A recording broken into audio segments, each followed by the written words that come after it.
Hello everyone, I'm Shireen. Welcome to our show. Racing fans will see Lyle Hewitson riding in Hong Kong soon, and we are happy to be here interviewing Lyle. Along with me, Sarah, Joe, and Steve are also here today, and of course Lyle. Morning Lyle, how are you?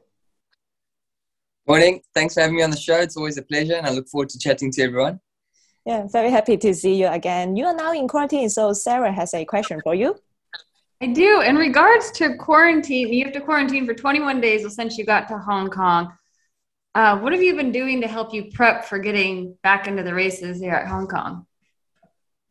Well, there's two sides to it. Obviously, mentally, just trying to prepare myself by watching a lot of the racing. I've gone back and I've actually started from races that I rode last time I was here, just to, iron out where I might have gone wrong or what I could have improved on. And then more towards the current season to see the horses performing and the jockeys riding, just to become more familiar. And then there's also the physical side of things. The jockey club managed to organise to have a treadmill and a bike set up inside. So I do between an hour and a half every day on exercise. I also bought some of my own gym equipment to keep going. And then I have a company called Etology that's preparing meals and sending them through to the hotel every day, just so that I can get my weight right and come out firing for when I'm ready to go. Yeah, because we see that last time you started riding in Hong Kong is from the season opener, but this time the season has already started for 3 months. Do you think that it is easier for you to know more about the horses, the fitness levels of them? Yeah, I think there's some truth in that. I think that you're able to see, firstly, what sort of form the horses currently are in, So, sometimes you get horses that never really came out the previous season as strongly, and that definitely helps being able to watch them perform now in terms of making decisions which horses you'd like to ride and follow in races. And from a fitness point of view, yes, because you can put two and two together, your track work feel and what they're doing at the races. It definitely sort of helps add information to benefit me. So I think there is a bonus to it, understanding the horses a bit more and coming to the season 3 months later definitely adds to that. Yeah, hi, things were starting to pick up for you towards the end of your first Hong Kong stint. I was wondering, does that give you confidence that you can hit the ground running on your return? Yeah, it does. Obviously, I ended on a good note. I mean, I always kept good relations with trainers, and that always held my head high. So I think from a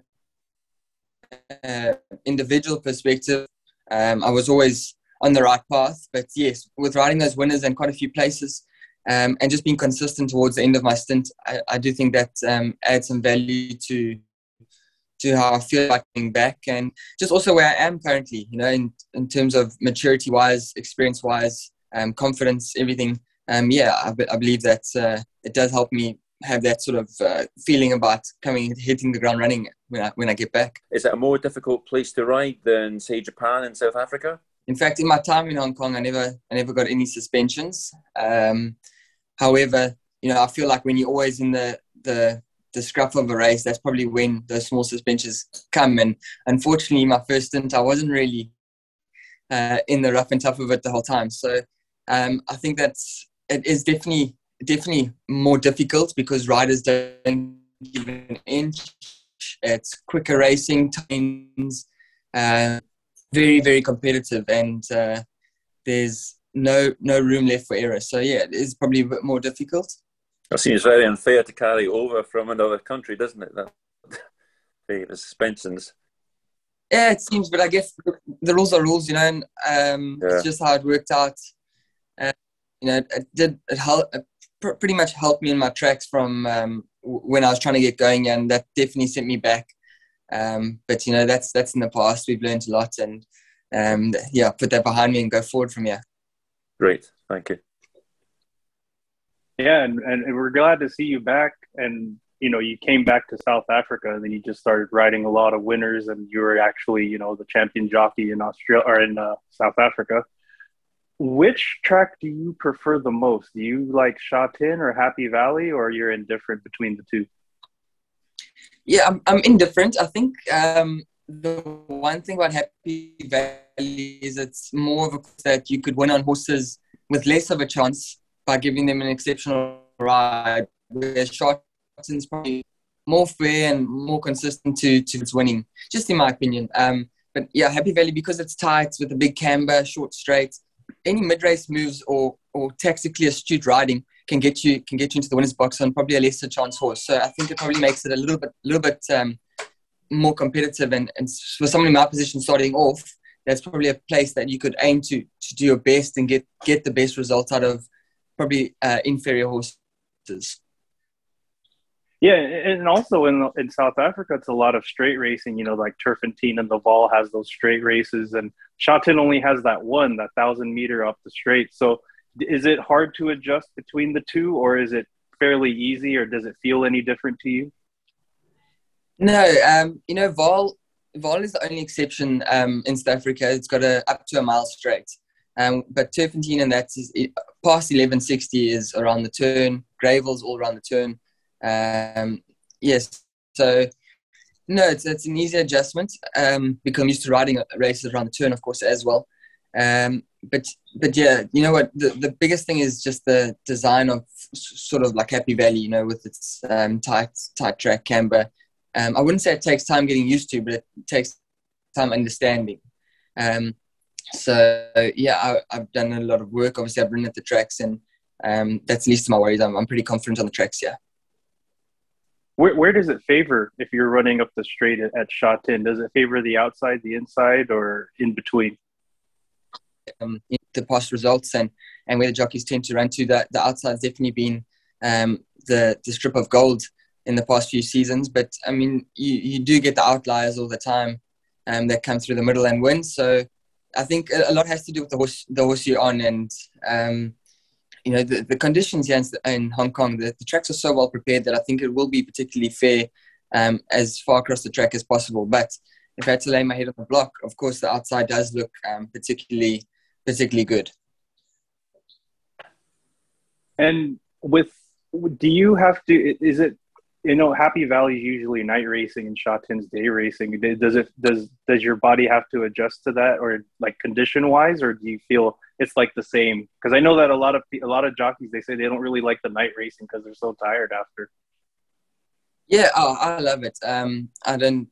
For me, the hardest thing is when you got 4:45 in the morning, you got to go to work the next day, and you're only getting home at midnight. So, and by the time you get home, you're still sort of on a high or still buzzing, watching replays. So you get to bed at 1, and next 3 hours you got to be awake and going again. So that's the hard part. But no, once on race day, you're perfect. You get up, you ride your work on a Wednesday morning, and the best thing is you can pop to the gym if you need to take off some weight and still have a nap, and then head off to races. So yeah, no problem with the night racing. I think it's much easier at your age than my age. Yeah. Oh my goodness, that sounds exhausting. But what are the differences from racing in South Africa to racing in Hong Kong from a jockey's perspective? And how do you really prep yourself for different countries, different tracks, even different rules? Yeah, so in terms of prep, I mean, exactly as we spoke before, just earlier, just watching and studying the horses as much as you can. It's also important to get an understanding of how certain jockeys ride and how they look in the race, so that you know who you're following, what's happening around you. So from that perspective, a lot of studying goes a long way. But yeah, there's in South Africa, for example, opportunity, I wouldn't say is a lot easier, but the thing is you can just work and get opportunity. You can go to the tracks in the morning. There's 15 different trainers at one training center that you can run from ring to ring, and just say, sir, you got any rides? Can I jump on one and work for you? And just by doing that continuously, you sort of can build up sort of a relationship with trainers to get rides. Whereas in Hong Kong, you're pretty much only working the horses you're going to be riding in a race. So if you're not riding many in a race, you're not going to be riding much work. And that's a downward spiral, because the less work you ride, the less match fit you are, the less sort of in tune you are with the horses. And you know what I mean? It's just sort of a snowball effect. So that's the biggest thing, I think, in terms of trying to get opportunity. In South Africa, you can work your way into getting opportunity, whereas Hong Kong, it's results are the only thing that will get you opportunity. And obviously, it's hard to get results if you don't have the rides. The in terms of like rules and that, it's very, very similar between Hong Kong and South Africa. It seems strict here, but strict but fair. But with the fact that racing is so competitive, so tight, that's probably where it becomes a bit more difficult, because it's a lot harder to get out of small, tight situations. But yeah, all in all, it's not an issue if you're willing to put in the hard yards, and you'll reap the rewards. Yeah, wow. I come from an acting background, so I get you having to hustle, you get the agents, and you hustle and hustle and hustle, because that's going to keep the roof over your head. But jockeys, I have way more respect for, because not only guys do you have the hustle, but then you put your life on the line every single time you get into a race. And so yeah, sure. No, I agree with you, but like, you know, every jockey will say the same thing. The hardest part is the hustling, because once you go into the race, that's the last thing you're thinking about is putting your life on the line. I mean, we do it because we love it. Well, at least me, I do. I love horses and I love horse racing, so that's the easy part of the job. The hard part is the PR work, and I think I'm quite a friendly person, so I don't have an issue with that either. Yeah, well, you seem like you have such a great personality. What's one piece of advice you would give to young jockeys, and especially like to young jockeys that might get discouraged? Because at least I know out here in America, we have the bug boys, and then they move up to different before they become a full-time jockey, and it's a lot. Yeah, it is a lot, but it's a career that the way I always looked at it, it's like that saying goes: if you do what you love, you'll never work a day in your life. And for me, if you're someone that enjoys sport or enjoys horses, loves horse racing, I mean, we're getting paid for something that you'd probably do part-time anyway, just for fun.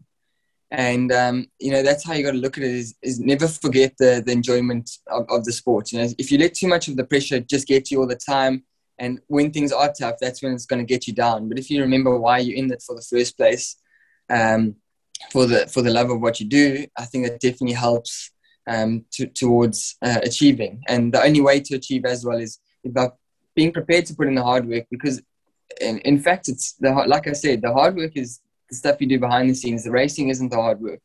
And you're going to enjoy successful racing if you're prepared to go behind the scenes and work as many horses as you can, meet up with owners, trainers, just do what you can to succeed. And that definitely takes you to the top if you're willing to.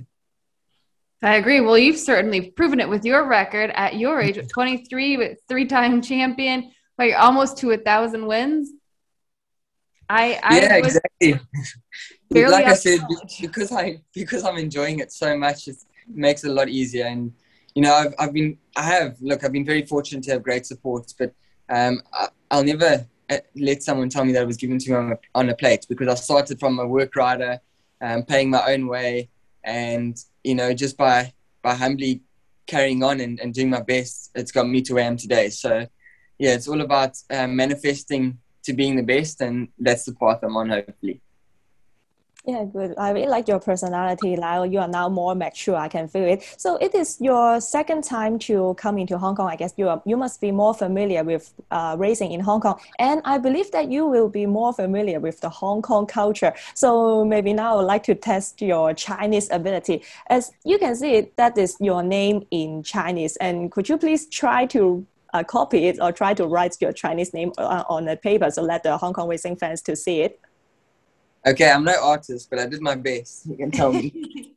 Yeah, that's Hei Wai Sum, your name in Chinese. I think that great writing. I think that the audience will also agree with that. How do you feel it? Steve, do you think Lyle's writing is good? I think that is absolutely fantastic. Yeah, it seems that it is better than mine. Yeah, it is. That's why I asked to do the interview later, because I was trying so hard to get this right. I had the ruler out and did the copy. I think learning to write Chinese is always good. Like purple. Yeah, I better learn some more. Yeah, good. Yeah, thank you for your time today, Lyle, and wish you all the best in the coming season. See you soon in Hong Kong. Bye-bye. Thank you very much. All right, thanks everyone. Bye.